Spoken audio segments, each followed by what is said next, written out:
C'est dans les locaux de la communauté de communes Cœur de Maurienne-Arvan qu'une conférence de presse a réuni les autorités de l'État, présidents, élus et techniciens de la 3CMA, pour informer à la presse locale le constat de l'état de la fiabilité et de la sûreté du barrage du lac Blanc situé en amont du barrage de Bramant sur le territoire de la commune de Saint-Sorlin-d'Arves.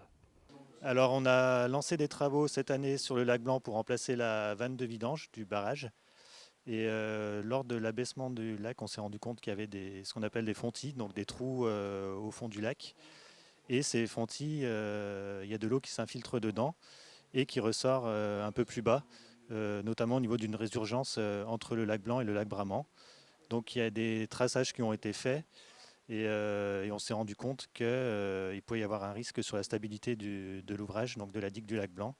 Donc en urgence, on a prévenu les services de l'État.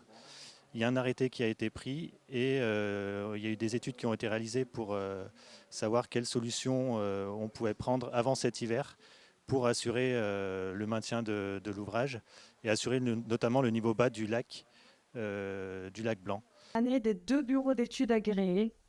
Et ces deux bureaux d'études préconisaient d'abord, en fait, à l'issue des mesures de contrôle et d'inspection, le diagnostic a été fait et il a confirmé effectivement que les désordres évolutifs étaient susceptibles d'entraîner une rupture en charge du barrage du lac Blanc, ce qui pouvait entraîner un risque pour les personnes et les biens.